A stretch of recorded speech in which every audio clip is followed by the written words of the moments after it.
I don't know how many of you saw this story because it was news to me when I heard it and I didn't see it really covered in the US media. But basically, last year, a young woman named Samantha O'Neill died. And I want to share with you this is something that was this is like the obituary about Sam O'Neill. She loved to run. You could just see from above my head here, Sam O'Neill. She was only, what is that, like 30, yeah, like 35 years old. Um, she died after heroically facing the challenges of cervical cancer over the past year. She was never defeated. She chose her fate admirably and with courage. She was a runner, vegan, animal rights advocate, writer, incredible person, and friend to so many. I'm not going to read the rest of it, but young woman died of cancer. That awful stuff, right? Really sad story. Okay, so she died last year, but the reason we bring that up is that she went through chemotherapy, she went through radiation, but she knew really quickly that the disease she had was terminal. Like there was no way she was going to be able to overcome it. And they tried some stuff, it did not work. And it eventually became so overwhelming for her that she was just in constant pain. And not like, oh my God, it hurts. Like I'm talking insurmountable, overwhelming pain. It was a struggle for her to live. And so she's in Canada. And it turns out in Canada, they have a law that allows medical assistance in dying. And it's been legal there since 2016. And basically, in short, like you're allowed to end life on your own terms if you pass a series of hurdles. Like the doctors have to say, yeah, we sign off on this. It has to be like a terminal disease. I'm not an expert on it, but you can't just be like, I'm sad, doctor. I would like to end things. And the doctors say, okay, that's not how it works. It's not like Republicans imagine trans people getting surgeries when they're 17 or something. No, it's like, no, you have to pass a series of hurdles. Doctors have to say, yes, we agreed. Nothing's going to get better for you. So if you want to end life on your terms, surrounded by your loved ones, like we will help you in that endeavor. And I think that's a moral and ethical thing to do. That's what Canada's Supreme Court found as well. So this thing has been legal, the MAID law, medical assistance in dying. So she wanted to do that. Unfortunately, the hospital that she had been taken to when she began to get in extreme pain, like the closest one to her, and it is a taxpayer funded hospital because it's Canada and they do things better than those of us in America, in the US, it happened to be a Catholic run hospital, St. Paul's Hospital in Vancouver. And so it's run by a Catholic organization called Providence Healthcare. And of course, the Catholic Church opposes the practice of euthanasia because they would rather see patients suffer forever from incurable diseases than allow them to seek peace on their own terms. Because the Catholic Church does not give a shit about how you feel about anything. They think you're not allowed to decide when you end your life, even if you're dying and even if you are in pain. They get to decide for you. And also, this Catholic hospital said they're not going to allow outside physicians to come to the hospital to help her and her life. Basically, it suggested the hospital itself had the legal right to refuse to provide certain types of care, even though it's a taxpayer funded hospital. And like in Canada, individual physicians do have conscientious objection rights. But this was the hospital saying, no, you can't do this. We're not going to help you do it. We're not going to allow other people to come into our hospital to help you do it either. You just have to suffer. Okay. So the hospital told her, if you want to get this treatment, the only option you have is you got to go to another hospital.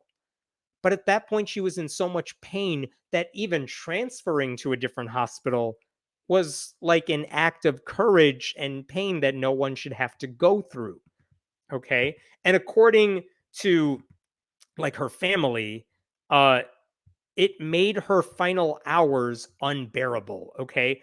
Look at, I'm going to show you this. This is from an article from the Vancouver Sun, and I know I've covered some of this now. Um, Look at this here. She had a severe pain in her stomach. She landed in the emergency room at St. Paul's. Doctors found a tumor the size of a softball, and O'Neill was diagnosed with stage 4 cervical cancer that was inoperable and terminal. The pain was so debilitating, she began considering medical assistance in dying. And again, all of this, was there anything else in this article I want to show you? I don't think so. So again, at the end of her life, as all of this is happening, where did this go? I swear I had this all set up and now it's gone. I want to look for this thing. I'll just tell you if I can't find it here. It's not popping up here. But basically, her family had to spend the last moments of her life here, watch her in pain. Here we go. Check this out. It's not highlighted, but you could see this right here if you can ignore the ads. O'Neill was in excruciating pain. Her lumbar ribs had fractured, a side effect of the osteoporosis caused by the chemotherapy. She was medicated to unconsciousness before being lifted onto a gurney and driven by ambulance to St. John Hospice. She did not regain consciousness again before she was given the life-ending medication. So she made it to the other hospital, but like she was unconscious, in pain, medicated. The transfer robbed her of her final hours with her parents, siblings, and friends. Her cousin said this: instead of having a goodbye where she could just say goodbye to friends and family, she had to get heavily medicated to withstand the pain of just getting to the appointment. Especially upsetting was when she arrived at the hospice, the gurney barely fit into the room where the procedure was to be performed, leading to an awkward scene of paramedics and nurses pivoting the gurney a fraction at a time. Like, why did they put her through this is one question. And by the way, like, I want to show you this headline as well. In the months, or maybe in the weeks after all this happened, this is interesting. The government officials in there, Providence Health patients will soon get access to medical assistance in dying next to the Catholic hospital. This is how they try to get around the Catholic hospital's things here. And this is the health minister, Adrian Dix. This is in November. I have directed Vancouver Coastal Health to take space, sorry for the ads, newspaper, to take space next to the hospital and establish a clinical space and care setting for like a new clinical space. Let me get rid of that here. This new dedicated clinical space will be established for patients at the hospital to access compassionate and dignified MAID services. I know that's a mouthful. What they were saying is that the health minister in Vancouver said, look, this Catholic hospital won't help this patient. So we're going to set up a little second hospital next door to it that's secular where she can get the help she needs. But, you know, it's going to take a while till we can like build that. So for now, we're going to have to transport her to the other hospital. Like, why are you giving taxpayer funding to a Catholic hospital in the first place if they won't do the job they're supposed to do? That solution did not make anything better. I just told you that the last hours of her life, she did not get to spend with her family and friends because she was medicated and drugged up, and she couldn't enjoy her final, what little joy she could have gotten, she didn't get. So the reason I bring all this up is that this week there was news because her parents are now suing after St. Paul's Hospital didn't help. Basically, her family is suing the Catholic hospital, the group that runs the Catholic hospital. There's also suing the British Columbia Health Ministry.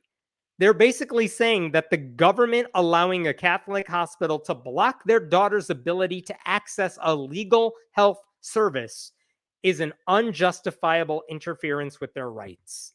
And building a new secular hospital next door doesn't resolve the issues.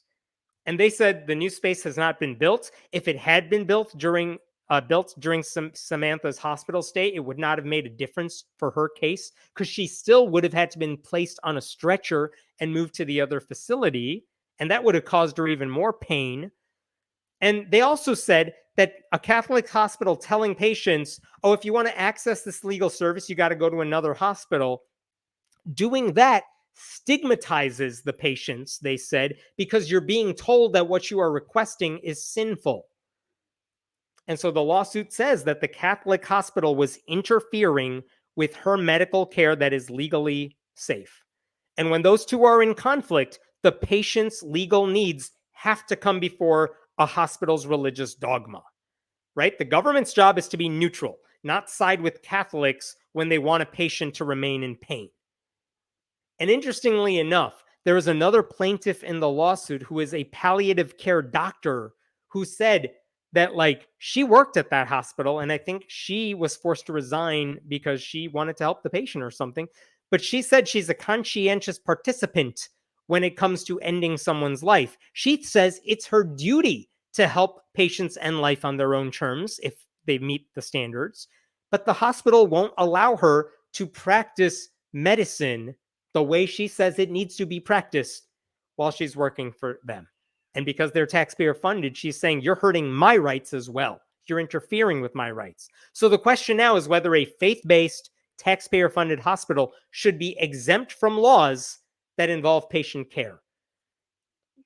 Samantha's parents, Gay and Jim O'Neill, they say Sam suffered because her beliefs did not align with that of a religious group. There was no peace in Sam's passing. It was violent and cruel. And they said, we don't know if we will ever heal from this experience, but we know we owe it to Sam to make sure this never happens to another family. And I'm so sorry they're going through this and having to deal with this on top of losing a daughter. But my God, the courage they have to fight this so no one else has to go through it. And just the appalling cruelty of the Catholic Church and this Catholic hospital for looking at a dying woman who had no options available to her and basically telling her, too bad, so sad, you just have to suffer until you die. Why would anyone say that's okay? I hope the courts side with the family so that this never happens again. I know we've seen this problem in the United States as well, where Catholic hospitals won't perform abortions even to save the life of the mother. Because abortion is evil, but murdering a woman because she can't get health care, that's apparently okay. But I mean, good luck to this family. I'm going to stop there with this story. If there are any other questions, I'll take them for this one.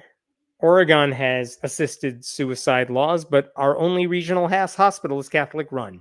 Yeah, I don't know the specifics about it, but this is a problem where separately, you have some states that allow, medical assistance in dying, and you have a lot of places where Catholic ministries are taking over hospitals as a business, and that means they're putting patient care secondary to like religious dogma.